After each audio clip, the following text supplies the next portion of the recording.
What we're doing today is we're going to be insulating some cathedral ceiling type rafter spaces from the outside in instead of from the inside out.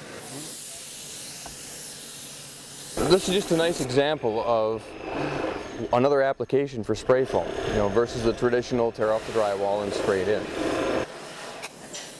This is kind of a nice way to do it when you're doing a re-roof if you don't want to remodel the inside of your house. So what we do is we spray the foam from the outside in after the roof sheeting has been removed.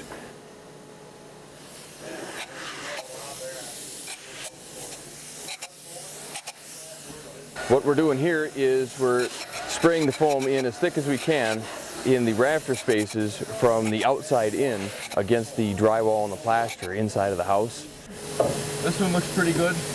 You can see we got, if you looked up here, you shoot a little bit more in these gaps. This allows us to get good quality insulation in there and make sure we have 100% coverage that would be very difficult to do with cellulose. We really want that foam to be as close to the surface of these boards as we can. We stopped insulating here just at the top where the attic ceiling goes flat because that's where the blown-in insulation is going to start and begin.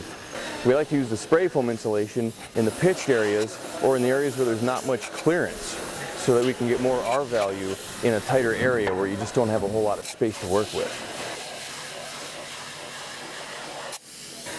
It also seals things up much tighter, stops the air movement, and really reduces the risk of problems like condensation that you have when you have air movement.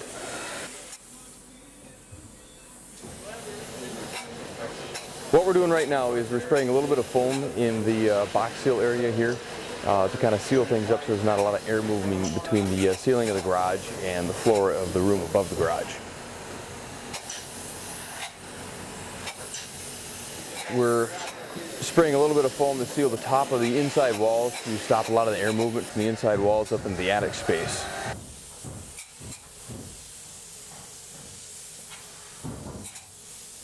The roof on this house was removed primarily to allow for the tie-in of the roof over the garage and the addition, and at the same time it just made sense to, in a sense, redo the entire side of the roof, open up the sheeting so that we could apply the spray foam insulation from the outside in, just getting the best quality insulation without a whole lot of extra effort.